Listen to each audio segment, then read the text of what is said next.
స్వార్థపరుడి పెత్తనం. సీతమ్మకు తాను ధనవంతురాలనన్న అహం ఎక్కువ. ఆ అహంకారంతోనే ఆమె వ్యాపారంలో నష్టపోయి ఆర్థికంగా చితికిపోయిన ఆడపడుచు కుటుంబాన్ని చిన్నచూపు చూస్తూ వచ్చింది. ఆడపడుచుది పొరుగురు. ఆమె భర్త పోయి ఒక్కగానొక్క కూతురుతో దిగాలు పడుతున్న పరిస్థితిలో కూడా ఆమె పట్ల కించిత్తు జాలి చూపించక తిరిగి తన గ్రామానికి వచ్చేసింది. అయితే ఆ తర్వాత కొద్ది నెలలకే తల్లి కూడా పోయి దిక్కులేని దానిలా మిగిలిన ఆడపడుచు కూతురు 16 ఏళ్ల అరుణ బాధ్యత సీతమ్మకు తప్పనిసరైంది. పోయిన ఆడపడుచుకు జరగవలసిన కర్మకాండ అంతా ముగియగానే ఆమె తిరిగి తన గ్రామానికి ప్రయాణం కట్టింది.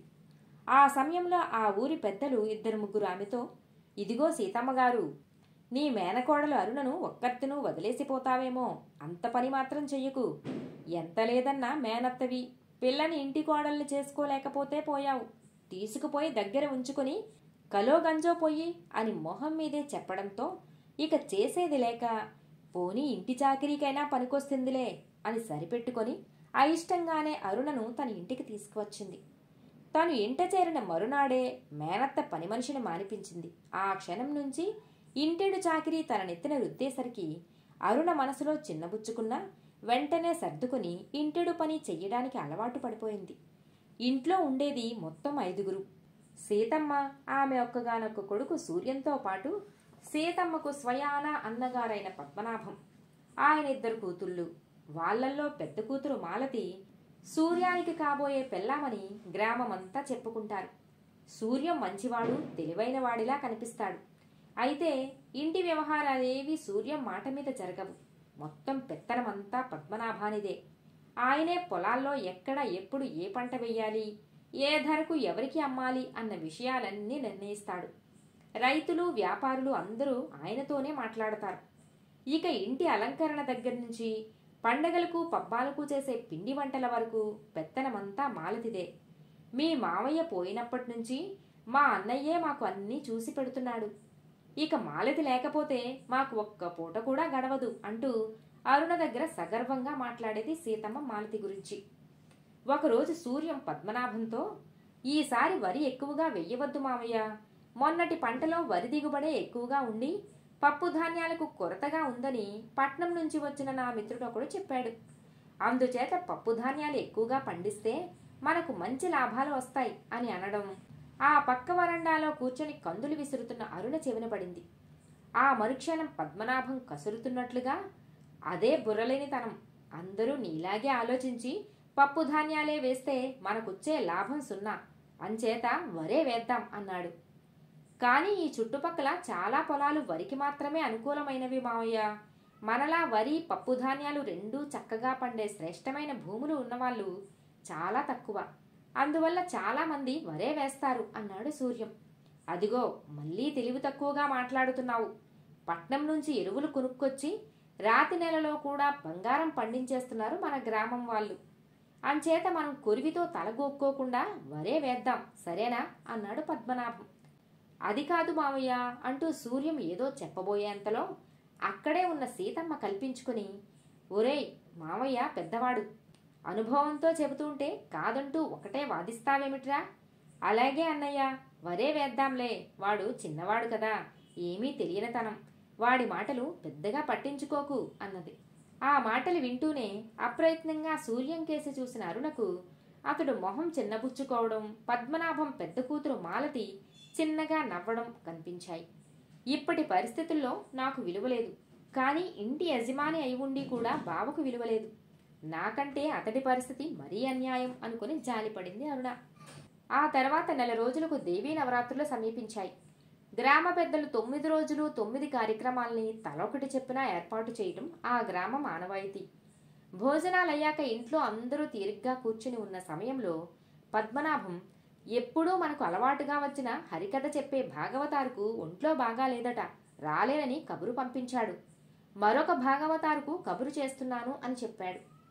దీనికి సూర్యం ఉత్సాహంగా, అలా అయితే హరికథ వద్దు మావయ్య, పెద్ద రైతు రామయ్య ఎటూ హరికథే పెట్టిస్తాడు. నటరాజ నాటక సమితి వాళ్ళు నాకు తెలుసు, వాళ్ల చేత మహిషాసురమర్దనం నాటకం వేయిద్దాం. గ్రామంలోని వాళ్లకు కొత్త కాలక్షేపం, మనకు మంచి పేరు అన్నాడు. పద్మనాభం వెంటనే, నీకు తెలివిగా ఆలోచించటం ఎప్పటికొస్తుందో నాకు తెలియడం లేదురా.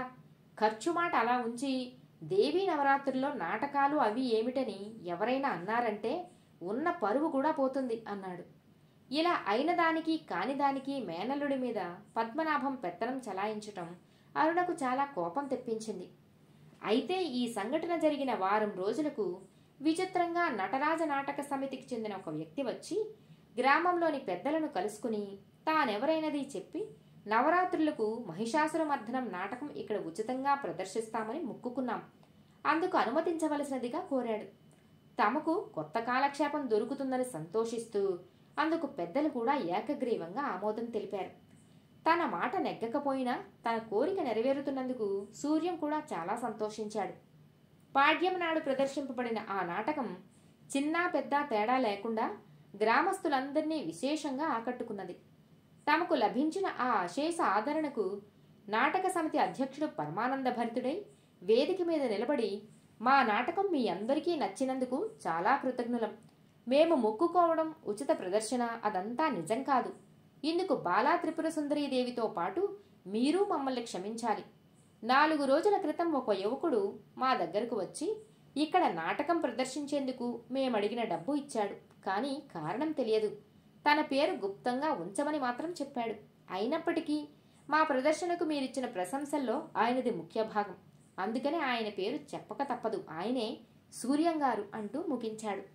ఊహించని విధంగా నాటక సమితి అధ్యక్షుడు తన పేరు చెప్పడంతో సూర్యం తెల్లబోయి ఏం జరిగి ఉంటుందా అని ఆలోచిస్తూ ఇంటికి బయలుదేరబోతుండగా గ్రామస్తులంతా అతన్ని చుట్టుముట్టి, సూర్యం, ఏమో అనుకున్నాం గాని నువ్వు మహాగట్టివాడవయ్యా. ఇంతకాలంగా నువ్వు మేనమామ చాటు బిడ్డవనుకుంటున్నాం కానీ నువ్వు మంచి వ్యవహారకర్తవు అంటూ అందరూ ప్రశంసించారు. ఆ మర్నాడు అరుణ సూర్యాన్ని ఒంటరిగా కలుసుకొని, ఈ జరిగిన దానికి నువ్వు చాలా ఆశ్చర్యపడి ఉంటావు కదా బావా, అవునా? నేను తెర వెనక ఉండి ఈ కథంతా నడిపించినందుకు నన్నేమీ అనుకోకు. మా గ్రామాధికారి మాకు చాలా దగ్గర చుట్టం. మా అమ్మ పోతూ నా కోసం ఒక చిన్న మొత్తం ఆయన దగ్గర ఉంచింది. మన పాలికాపు నారాయణకు సంగతి సందర్భాలన్నీ చెప్పి ఆయనకు కబురు పంపాను. ఆయన ఈ పనికి నేనే నా డబ్బు ఖర్చు పెట్టగలను, అరుణ నాకు పరాయిదేం కాదు అని నారాయణకు చెప్పి ఈ ఏర్పాటంతా చేశాడు. సూర్యం పేరుతో నాటకాల వాళ్ల వద్దకు వెళ్ళినవాడు ఆయన చిన్న కొడుకు. నీ అంతట నువ్వుగా నీ మేనమామ పద్మనాభానికి ఎదురు తిరిగే పరిస్థితి లేదనిపించి నేనే స్వతంత్రించాను. ఇప్పటికైనా కాస్త చురుకుదనంతో నువ్వు స్వయం నిర్ణయాలు తీసుకుంటూ ఆ స్వార్థపరుడి పెత్తనం నుంచి బయటపడడం గురించి ఆలోచించు అని చెప్పింది అరుణ. అరుణ మాటలకు సూర్యం నవ్వుతూ, అరుణ, ఈ దేవీ నవరాత్రుల్లో చేసింది మరొక తరహా మహిషాసురమర్దనం. నువ్వు నన్ను విముక్తుణ్ణి చేశావు. ఈ క్షణం నుంచి ఇల్లు పొలాల విషయంలో ప్రతి నిర్ణయమూ నాదే. దానితో పాటు మరొక ముఖ్య నిర్ణయం కూడా తీసుకున్నాను అన్నాడు.